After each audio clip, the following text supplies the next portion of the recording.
So today we have Piotr Mitosek to tell us about constructing NP-Sharp complete problems and Sharp hardness of circuit extraction in phase-free ZH calculus. Please take away, Piotr. Thank you. Thanks for the introduction and thanks for the invitation. As Sarah said, this is going to be my work about constructing NP to Sharp complete problems, and I will also show counting the hardness of circuit extraction in phase-free ZH.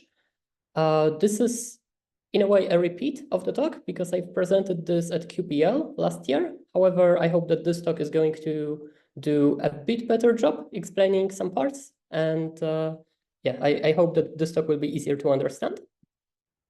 So let's start with a quick overview of the talk. First, I will be talking a little bit about background. So that's where I will define phase-free ZH calculus and also some definitions from computational complexity that I will use throughout the talk.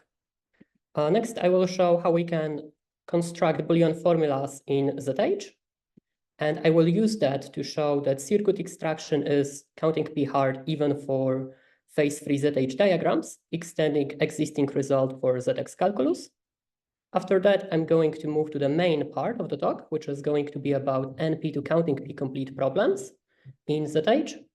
And then I will also briefly talk about limitations, some further work, and give a short summary. Okay, so let's start with the background. So what are the motivations why I'm interested in what is at the intersection of ZH and computational complexity? So some problems in ZH are believed to be hard. For example, given a phase-free ZH diagram, can we find an equivalent circuit? That problem is circuit extraction. And this problem is very important because diagrams is not something that quantum computers understand. So we cannot just plug a ZH diagram to a quantum computer and expect quantum computer to run that diagram. For that, we need a circuit. So we need to find an equivalent circuit to the diagram. Another problem that is believed to be hard is about comparing diagrams. So given two diagrams, say if they are equal, we know that this can be answered by rewrite rules, right? But that doesn't really tell us how difficult the problem of comparing diagrams is. So also, this is probably the most natural problem one can create because it's just asking about comparing two objects in the language we are working with. So what I will show you in this talk, I will show that circuit extraction is counting P hard even for phase-free ZH diagrams. And I'm also going to show two problems related to comparing diagrams are NP to counting P complete. So now let's look at phase-free ZH calculus definition. So this is a language consisting of string diagrams constructed with these three generators. They are called white spider, which has matrix interpretation that I denote with these double brackets, matrix interpretation that contains 1 in top left and bottom right corner and 0 everywhere else. So if you are more familiar with ZX, this is equivalent of green spider in ZX. And we also have a box. So this is like generalized Hadamard. It has matrix interpretation that contains ones everywhere except the bottom right corner where we will have -1. And for universality, we also need something to scale diagrams properly. So we have the star generator, which is just a 1/2 scalar. Okay. In particular, note that we don't have any angles and phases. It's why this is called phase-free ZH calculus. Okay. So when working with graphical calculi, it's often useful to, of course, have more generators. So for example, we have dark spider, which is equivalent of red spider from ZX. We also have dark knot and white knot, and they are equivalent of red pie faced spider and green pie faced spider. So even though it's phase-free, we are still able to have a pie face in a spider. And now some definitions from computational complexity.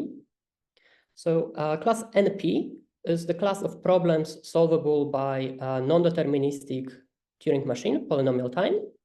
And we could use that Turing machine definition, but I think it's easier to just look at a complete problem. So example of a complete problem is SAT, or satisfiability. This is a problem that takes as an input some Boolean formula, and it asks a question, is this Boolean formula satisfiable? And this problem is NP-complete. For example, if we have SAT of this Boolean formula here, so x1 and x2 and x1 and not x3, then this formula can be satisfied. For example, we can set x1 to true, x2 to true, and x3 to false, and then the whole formula is satisfied. So therefore, SAT of this Boolean formula is true. Now another class, counting P or sharp P. So those are problems of the form, given a polynomial time non-deterministic Turing machine and some input, compute number of paths that accept that input or number of runs accepting that input. And again, let's look at complete problem. So the input is again a Boolean formula. And this time we aren't asking, is this satisfiable? But instead we are asking in how many ways is it satisfiable? So for example, the example we saw previously, counting SAT of the same formula is 1 because that assignment of true, true, and false is the only satisfiable assignment. So therefore, counting SAT of this formula is 1. And counting SAT is counting P complete. Okay. The next class that I also will need is C equality P.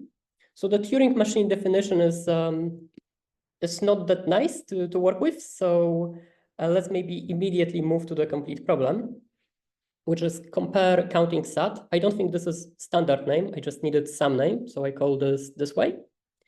It takes as an input two Boolean formulas. And we are now asking, is it the case that counting SAT of one of the Boolean formulas is equal to counting SAT of the other? So input is two Boolean formulas, and we are asking, do they have equal number of satisfiable assignments? And for the example, we already know that counting SAT of this formula is 1. And if we have counting SAT of Boolean formula y1 or y2 or y3, then the answer is 7, because it's satisfied by any assignment other than false, false, false, right? So we have 2 to the power number of variables. So 2 to the power 3 equals 8 total assignments. 1 doesn't work, so 7 works. So the answer is 7, and 1 is not equal to 7. So the answer to such instance of compare counting SAT would be false. Okay. And I promise that the entire talk won't be just me defining complexity classes, but I need a little bit more. So now let's talk about oracles. For instance, NP to counting SAT consists of problems solvable by a polynomial time non-deterministic Turing machine with access to oracle for counting SAT. I will explain what it means for Turing machine to have oracle later on. Counting SAT is complete for counting P. So this class is, due to this completeness, equal to NP to counting P. And oracle calls count as a single step of computation. So we can think of this as a black box where we have this oracle that we can send question to, we receive answer from, and that is just counting as one step. We don't care how the oracle finds the answer. Okay. So now let's look into how we can encode Boolean formulas and logic in phase-free ZH. We will represent true and false literals as cat1 and cat0 respectively, which in phase-free ZH gives us dark knot with a single leg and dark spider with a single leg. And then we can define AND gate as a box with 3 legs and then Hadamard box, and we need a star for scaling. Knot can be defined as just dark knot, so the equivalent of X gate, and copy can be defined by just white spider. So now let's look how we can use it. So the Boolean formula we had previously in a circuit can be presented as this picture on the left, and the picture on the right is how it would look in phase-free ZH. So why is that nice? Well, we can, of course, use such diagram to evaluate Boolean formula. So if we attach spider for false, spider for true, and spider for true, so cat0, cat1, cat1, then this whole diagram is going to have matrix interpretation, which is just 1, 0, so cat 0. And why is that? Well, false, true, true. So false, true, and true is not a satisfiable assignment. So therefore, we would expect false, and false is exactly what we got. But of course, just evaluating Boolean formulas is not that innovative, but we can do better because we can also take the superposition of all possible assignments by attaching white spiders.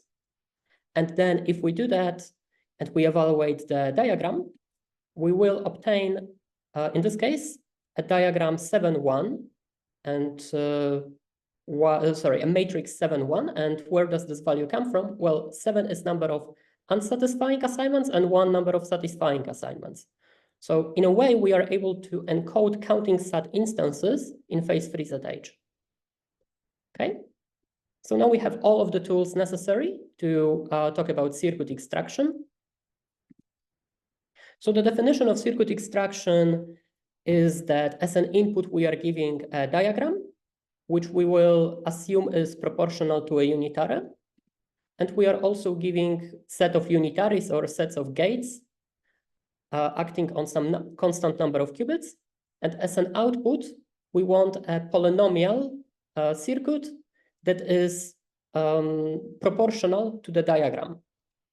Right, so we want to find a circuit that is equivalent to the diagram, and we just need this extra steps for the problem to be defined properly.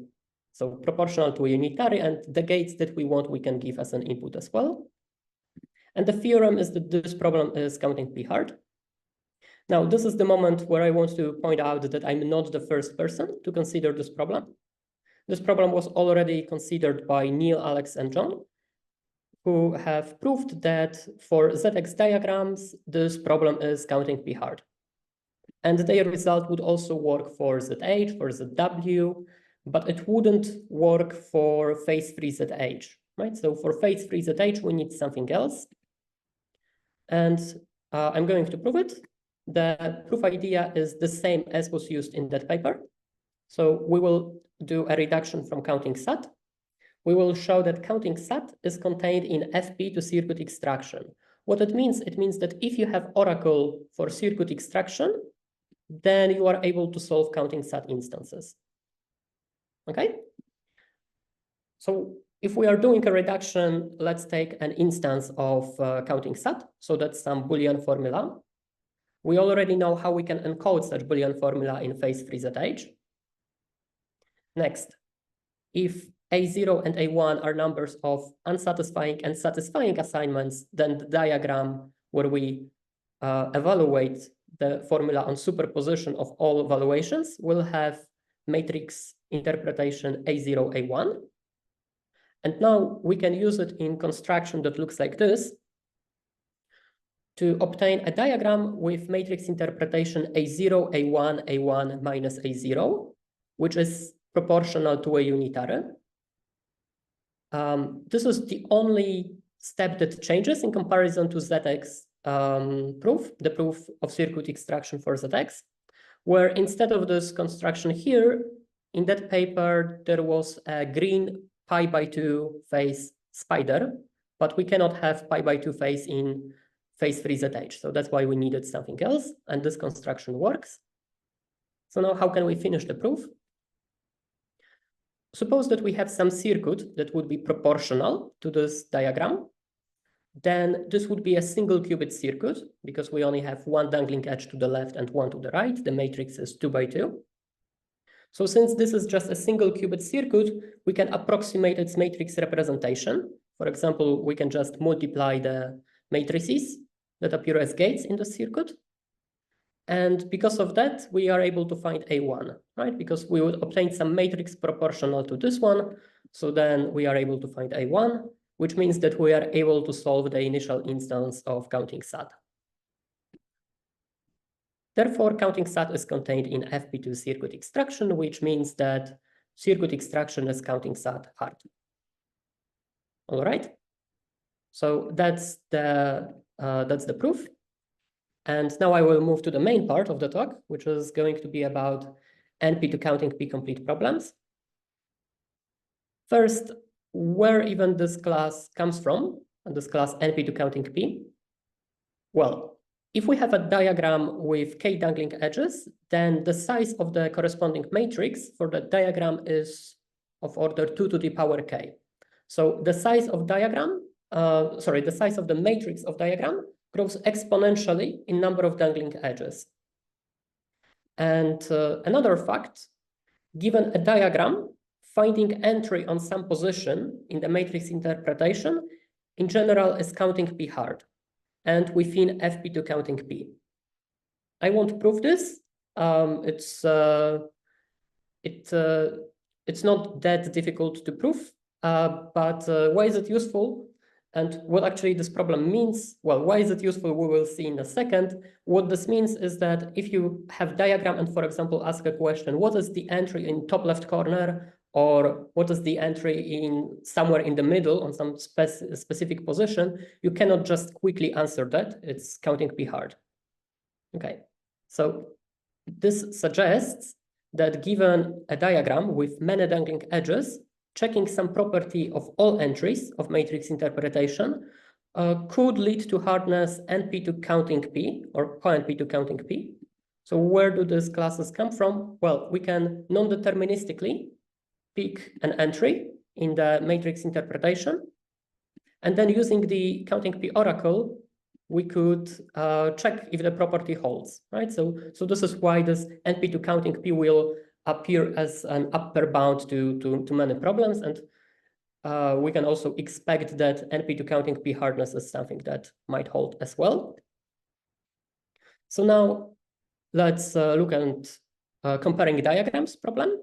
So this is a problem asking, given two diagrams, say if they are equal. This problem has an upper bound of co-NP to counting P.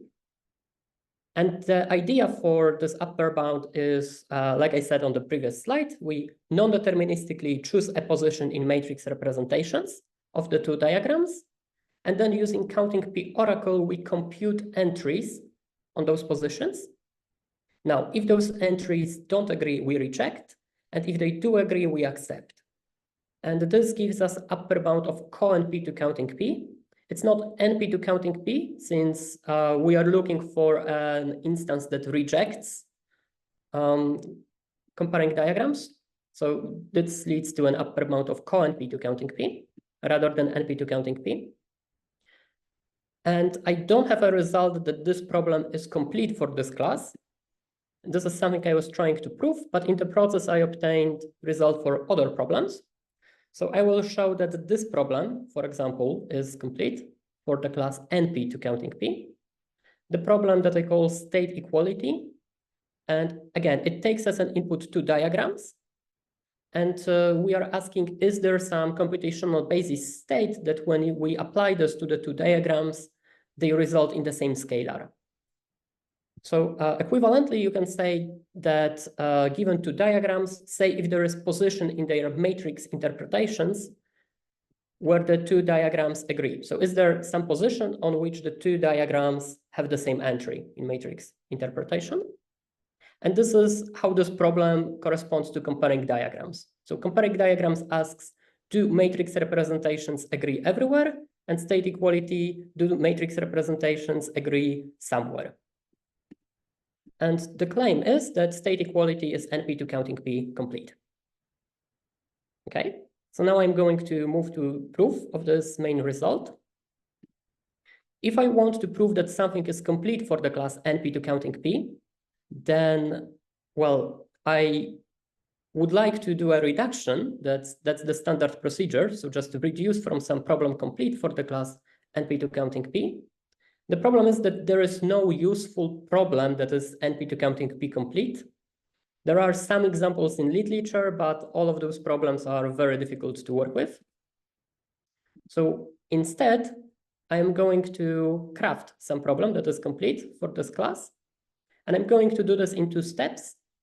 First, I will show that rather than looking for problem complete for class NP to counting P, I can look for a problem that is complete for this not so nice class NP to C equality P1, what it means is that we have C equal to P oracle that can be used at most once. That's what this once indicates.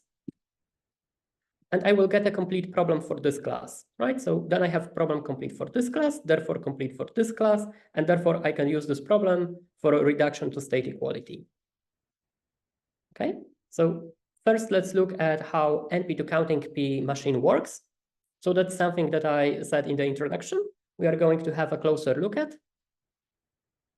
The class is solvable. This class consists of problems that are solvable by non-deterministic Turing machine. So here we have some non-deterministic Turing machine that just takes some input, but it has access to counting sat oracle, which means that at any point of the computation, Turing machine can ask oracle questions. For example, what is counting sat of some formula psi? And the oracle is going to return an answer, for instance, 21. And the Turing machine is going to use this answer to continue its computation. And it can ask many, many problems to the oracle. So it can ask, well, what is counting sat of rho? What is counting sat of zeta? And it will always return, the oracle is always going to return an answer, and Turing machine can use this answer. And eventually the Turing machine has to either accept or reject the input. And if I want to show that some problem is complete, in phase 3 that H is complete for this class, then it should be possible to express computation scheme for this class inside that H without going into too many details what it means express that computation scheme.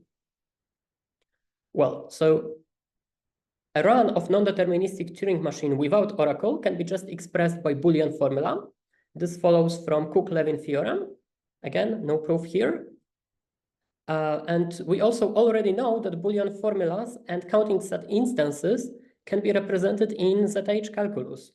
So it seems like we have all of the ingredients to express a run of such Turing machine in ZH. So where is the problem? Well, the problem is that if I go back to this picture, the Turing machine, when it receives an answer from the counting set oracle, it can use this answer to impact its computation. So if it returns 21, it can proceed differently than it would proceed if it, for example, got a different answer here. So that's where the difficulty is, because we don't have a good way of indicating the answer to the counting set instance, let's say in binary, inside ZH. So the construction where we take, when we encode Boolean formula and we take evaluation at superposition of all assignments, this just gives us an amplitude that captures the counting sat of this Boolean formula. So it would be amazing if we had some diagram denoted with this question mark that would transform this into that number in binary. But unfortunately, that's impossible. We cannot have such question mark diagram. You can observe that by looking at how this diagram would have to behave on cat 0, how it would have to behave on cat 1, and then arguing that it's still linear process. So therefore, it's impossible to have such diagram. So we are unable to get answer to counting sat instance in binary in ZH. So maybe there is some other way to do this. Maybe we don't have to go through this encode Boolean formula in the most straightforward way and just take superposition. Maybe there is a different way, but that's not the direction I went with it. Instead, I'm going to transform NP to counting P machine into machine for class NP to C equal to P1. So we had some Turing machine M, and now I'm going to get some Turing machine M prime, that this time is also going to be non-deterministic Turing machine, which takes some input. But rather than having counting sat oracle, it's going to have compare counting sat oracle. So it was this problem complete for class C equal to P. And I'm going to do this in such a way that this oracle will be used precisely once. Okay, so the Turing machine just follows the computation that M would do. So eventually it can ask about counting sat of some Boolean formula. But this time, rather than sending this question to the oracle, the Turing machine is just going to take a guess, right? It's going to non-deterministically choose an answer. So we can also say it's just going to assume, for example, that the answer is 39. And it's going to store somewhere on its tape this Boolean formula and the answer that it assumed. And it will continue the computation as if the answer from the oracle was 39. So then it can get to some other question. So what is counting sat of some row prime? And it again is going to assume some answer rather than asking oracle. And it will continue doing this process. So the initial Turing machine, so that original M Turing machine, at this point would either accept or reject.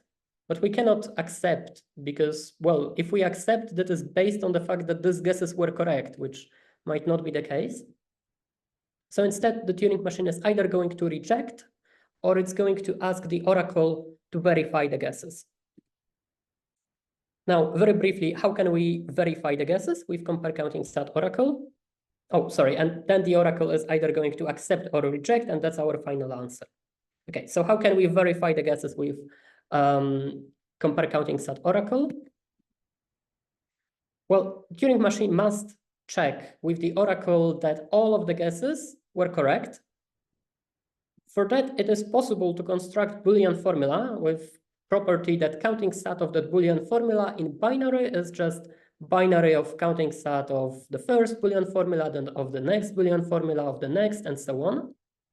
And that's possible to do without knowing actual counting sat values, right? So I'm not going to show you how it is possible. It's just logic. So no connection to ZH here. And it's also possible, of course, to construct a number that in binary is just this numbers, these guesses. So 39 in binary, followed by 125 in binary, followed by 4 in binary, and so on. And the property is that now counting sat of this Boolean formula, capital phi, and number n are equal precisely when all of these equalities hold. So precisely when all of the guesses that the Turing machine did were correct. But I said that my C equality P oracle, my problem complete for this class, takes as an input 2 Boolean formula. So I'm also going to do this here. Rather than constructing number n, we can construct some other Boolean formula that counting sat of this Boolean formula is equal to this number n. And again, that's possible, but let's not look into how exactly. So what it means for our picture, it means that the Turing machine now is going to either reject or is going to ask the oracle whether counting sat of capital phi is equal to counting sat of capital psi. And if the answer to this is yes, then we accept. And if the answer to this is false, we reject. And the whole reason this computation works is that the Turing machine on at least one of its runs is going to actually pick the correct values, right? It's going to non-deterministically guess the correct answers to each of the oracle calls. So that's why this transformation is even possible. Now, one more thing that I want to change in this run is that at the end, I said that the Turing machine is either going to reject or it's going to ask the oracle. So I just wanted to always ask the oracle. So instead of rejecting, the Turing machine can just send some instance that definitely will be rejected by the oracle. So if the oracle gets literal true and literal false, well, this formula is satisfied by one instance, the empty assignment, and this formula is not satisfied by any assignment. So therefore, we can transform the picture to just have Turing machine that at the end is going to ask the oracle whether counting sat of capital phi equals counting sat of capital psi. And the answer from the oracle is final answer to the computation. So because of it, well, we are able to construct a complete problem for the class NP to C equality P. And that was also the end of the proof that NP to counting P equals NP to C equality P1. Now, how do we construct complete problem? Well, this Turing machine M prime runs like a standard non-deterministic Turing machine, but rather than returning as an answer true or false, it produces two Boolean formula, capital phi and capital psi, and these Boolean formulas are sent to the oracle for verification. And I won't tell you exactly how, but it is possible because of it to get a complete problem for this class NP to C equality P1 that looks like this. Again, I don't think that there is any standard name convention that one can pick when defining problems like this. So I needed a name, and the name I ended up using is sat@compare counting sat, not the shortest one. What is this problem? As an input, we are giving two Boolean formula on some variables. So some variables x and then some other variables, some variables y for the first and variables z for the second. And we are asking whether there exists evaluation of this initial formulas x such that the simplified Boolean formulas have equal number of satisfying assignments. And the claim is that this is NP2 counting P complete, right? So it's complete for the class NP2C equal to P1, and because of it, it's also complete for class NP2 counting P. And I'm not going to show it, but now we finally have NP2 counting P complete problem that we can use. So let's look at an example of this problem. If we have Boolean formula x1 or y1 or y2, and another Boolean formula not z1 and z2 or x1. If we take valuation of the variable x1 as false, then the first Boolean formula simplifies to false or y1 or y2, so just y1 or y2. And the second one will simplify to not z1 and z2, which means that counting sat of the first Boolean formula under this valuation is free, because this Boolean formula y1, y2 is satisfied by any assignment for y's other than false, false. So we have free satisfying assignments. And the second Boolean formula also has free satisfying assignments because it's going to be satisfied by any assignment to z's other than true and true. So these two numbers equalize, and therefore the answer to the original instance of this sat and compare counting sat problem is true. Okay? So at this point, you might be wondering where even is ZH calculus at this talk, and finally it's time to get back to ZH.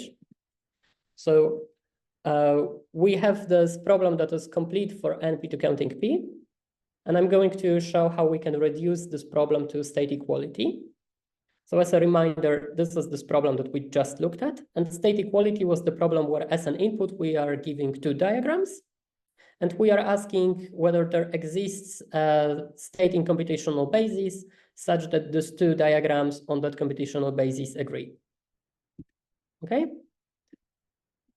So let's look at an example of how we can encode instances of sat and compare counting sat in phase-free ZH as pair of diagrams. So the Boolean formulas that we had in the example was this Boolean formula and this Boolean formula. And the construction looks as follows.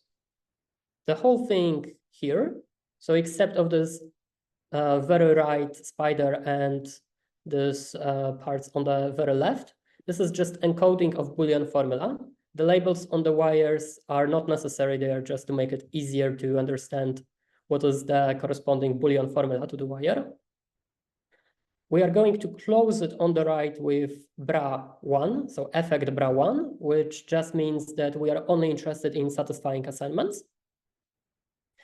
And we are also going to take superposition of all possible assignments for y variables.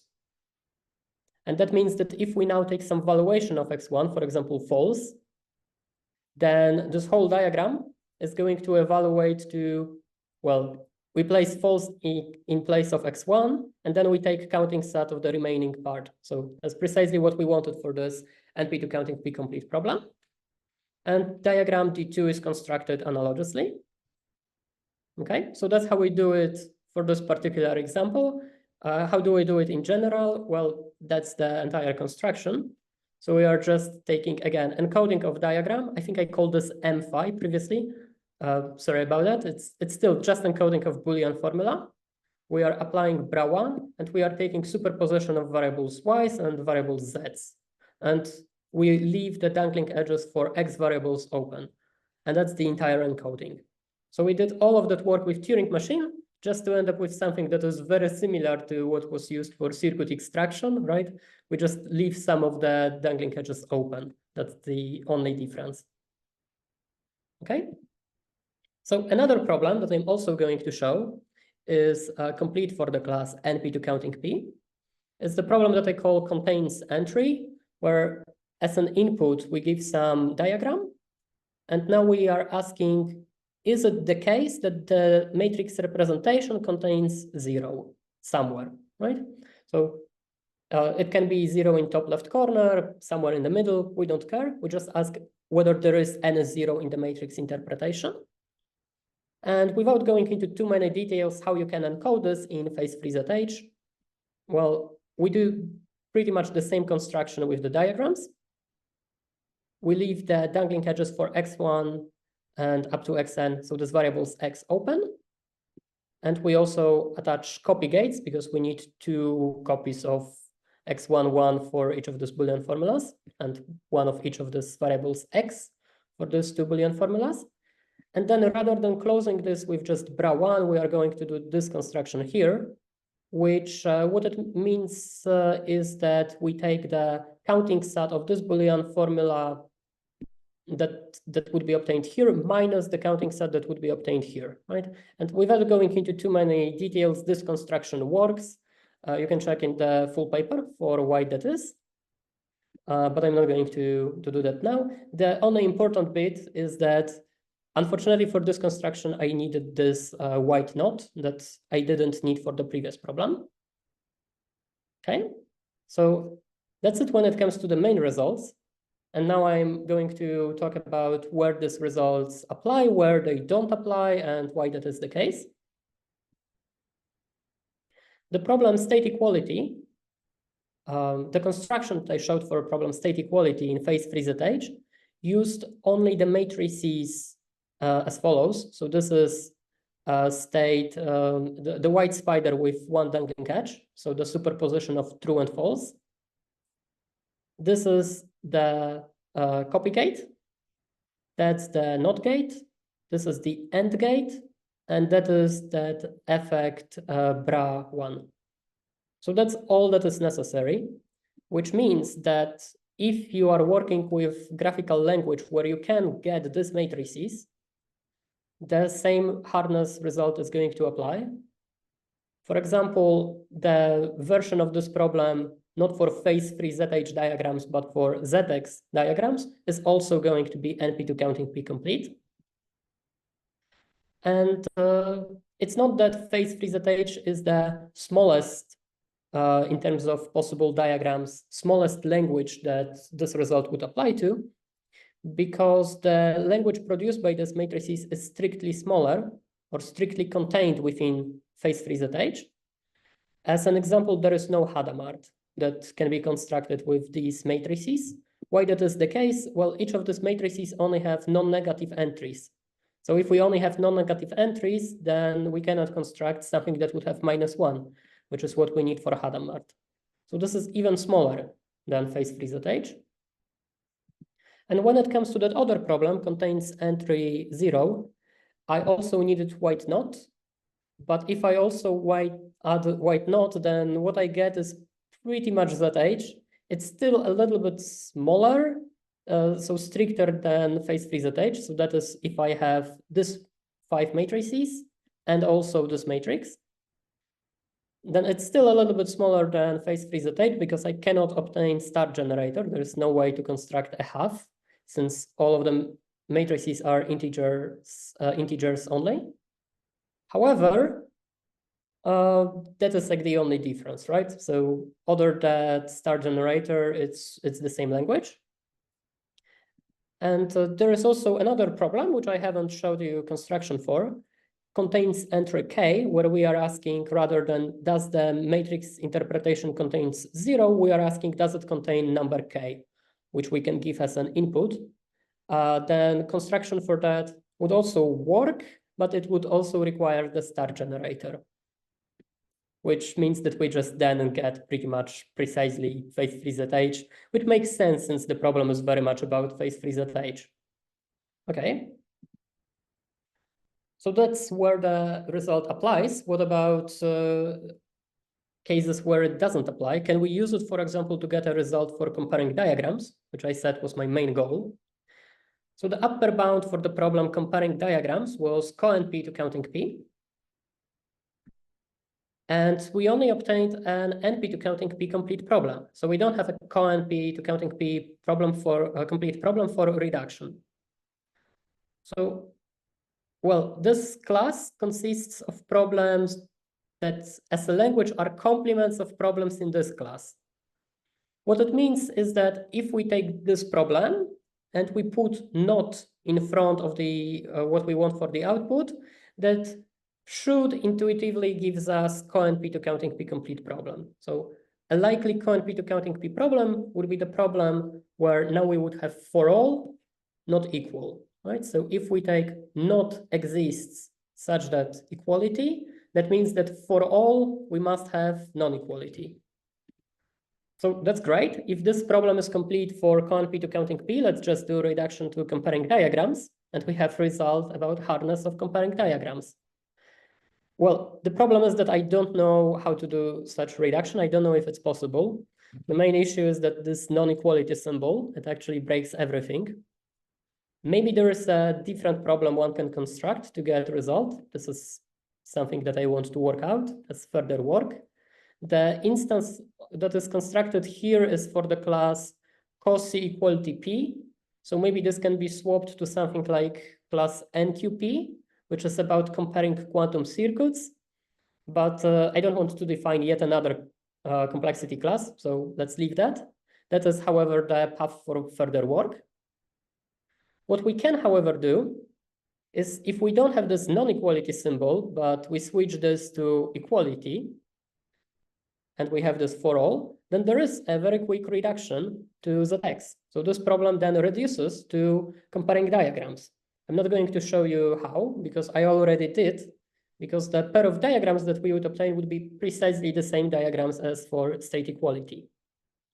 So great, so compare diagrams is at least as hard as this problem, but the issue is that I have no idea how hard this problem is, right? So I don't have any good hardness result for this problem here.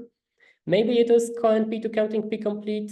Maybe it is just C equality P contained within C equality P. I don't know, right? So that's, again, further work. So if there is a result about interesting hardness for this problem, then we immediately would have hardness of comparing diagrams.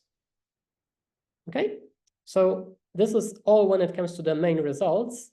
Now I want to give you a very brief summary.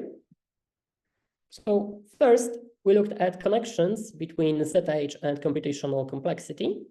That is, I showed that we can encode Boolean formula and counting sat instances inside phase-free ZH. I used that to extend existing result about circuit extraction, counting P hardness, to also work for phase-free ZH diagrams. The previous result worked for ZX. Now we also have something that works for phase-free ZH. And then I also showed examples of problems that are NP to counting P complete. So the state equality and contains entry 0 or arbitrary numbers are all going to be NP to counting P complete. And as a further work, I would like to see if we can improve circuit extraction bounds. So for the moment, the upper bound for circuit extraction, the best one known is, I think, FNP to NP to counting P, which just number of these oracles is just stacking. There's a lot of them. But that is not a very good bound, considering that we only have counting P hardness. So there is a lot of space in between. And I think that answering questions such as hardness about comparing diagrams can really help in improving that bound one way or another. And another problem that I would like to see if I can apply these methods to is, can I get complexity results for some other problems, right? So just these problems of form like here, it's this classes like co-NP to counting P, they aren't really explored that well. So we don't know any good examples of complete problems. We don't know if some classes there collapse, if not. And it's just a very unexplored area. So I think that this result, even though the work was focusing on phase-free ZH, it might also have some applications there.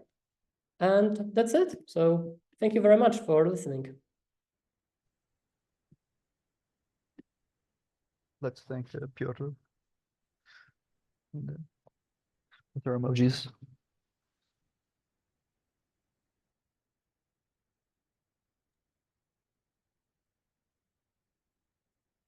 Okay, so I think John was supposed to be chairing, but he's on the train and it may not have internet.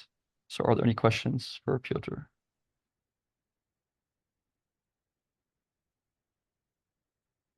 Yeah. Miriam. Yeah, thanks for the talk. That was really good. If we go back to slide 33, where you talked about this problem contains entry 0. Yeah, I didn't quite understand how these diagrams relate to the problem. Like, where do these formulas phi prime and psi prime come from? So the contains entry is just having one diagram, right? Yeah.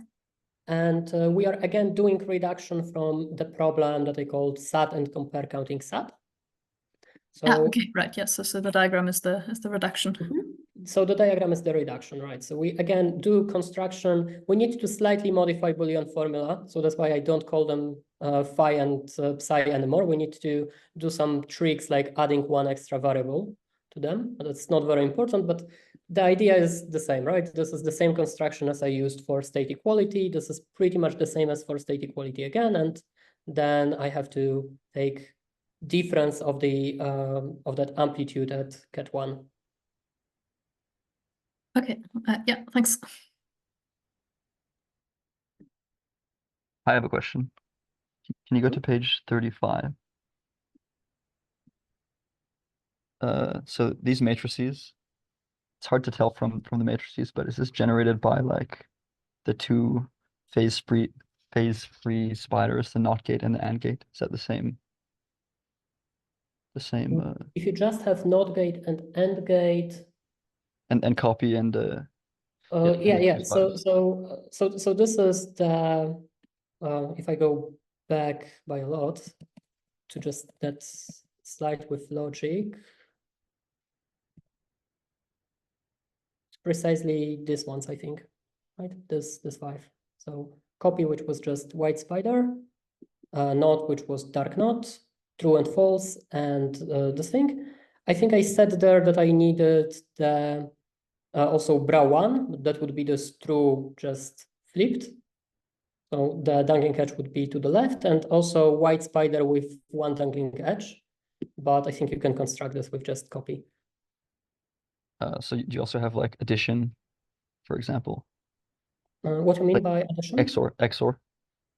XOR gate. Well, you can construct XOR Okay. gate since we have AND NOT, right?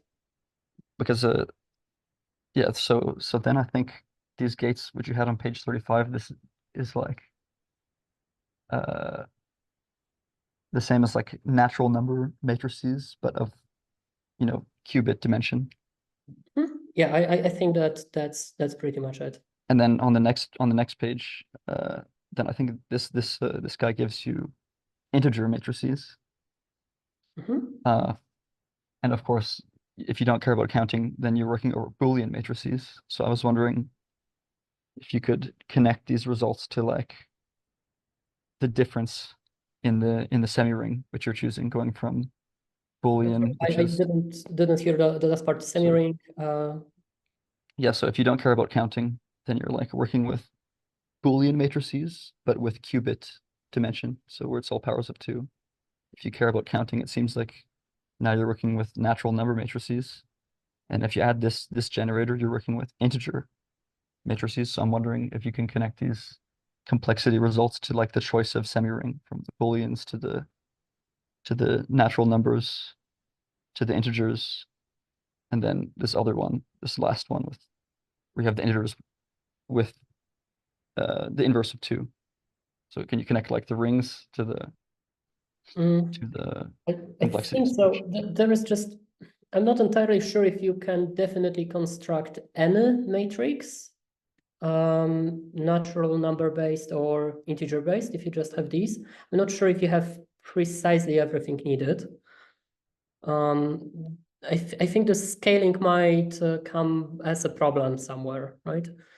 So I don't see immediately how you would, for example, get a matrix that would be 1, 1, 1, 0.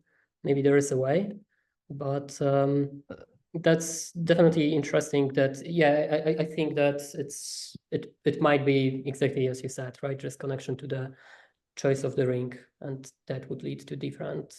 Yeah, I think you could do this with this triangle gate, which is like 1, 1, 0, 1, because then you can kind of encode Yeah, any natural number, and then this you can invert it and do a bunch of stuff. But I don't know. I was wondering if there's some kind of conceptual picture which ties these things together. So not me. However, the original paper about phase-free ZH calculus, it shows constructions how we can get approximate universality of phase-free ZH. So I guess that's like the closest thing that I can point to. With the integers and the inverse of 2. Yeah. Yeah, I mean, if you don't mind me jumping in, so you can get the matrix with 1, 1, 1, 0. Like normally we'd get that by a degree 3 H box connected to a white spider, I think. But yeah, so you should be able to do that with an AND gate and some and like a sort of plugging something into the output of the AND, I think. Yeah. I mean, all of the matrices over the booleans, this can be generated. This is just generators and equations, and same with the natural numbers, but not for the integers, because you need this. The phase-free ZH needs the inverse of 2, so that's like the missing equational theory. But still, there's this. I don't know. I was wondering if you could make some conceptual connection between the choice of the ring and the power of the expressivity of the calculus. But yeah, thanks for the talk. I don't know if the just calculus that you would obtain if we throw away this one, right? Just this calculus. I don't know if that would be universal for any form of quantum computation, right? Maybe, perhaps, but yeah, the fact that we cannot even get Hadamard seems very, very annoying to work with. Yeah, I mean, I would expect that wouldn't give us anything quantum because you can't have destructive interference without -1, right? Like, I mean, this is entirely classical computation, except we have these superpositions of bit values, equal superpositions.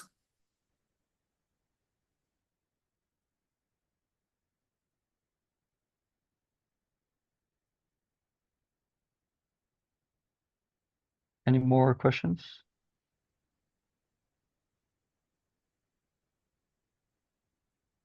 Miriam has another question. Yeah, I've got more stuff to ask. So, yeah, have you thought at all about, I guess the complexity results here, those are all worst case complexities.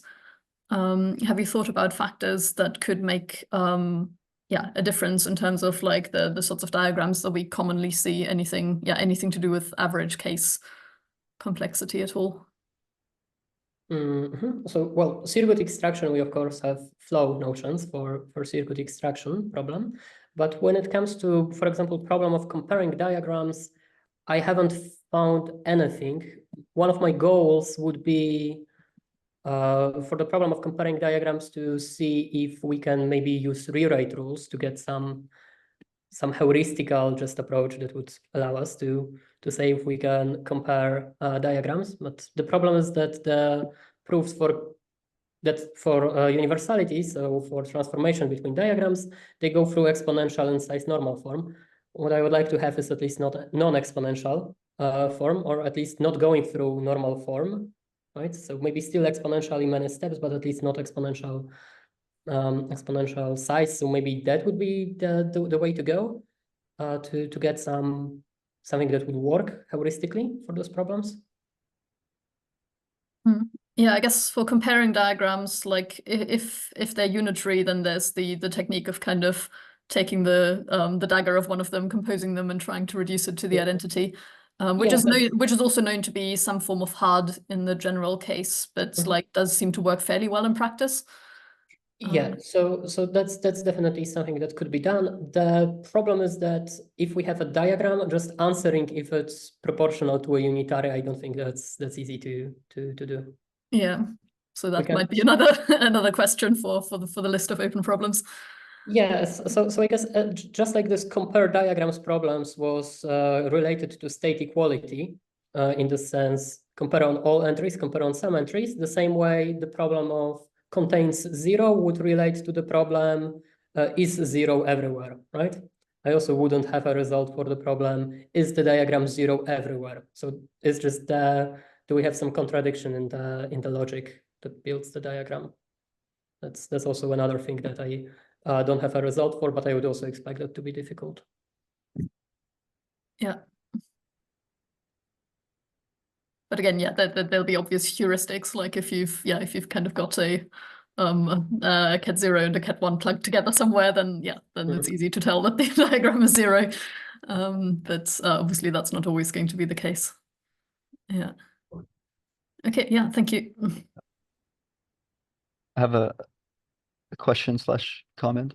Have you seen this recent work on compositional first order logic, where they can deal with alternating quantifiers using bubbles and stuff? I don't know if I mean maybe you could extend your work in those way, but I don't know, just as a reference for a cool paper you might be interested in if you're yeah, sure. So if you can link the paper, I definitely would like to see.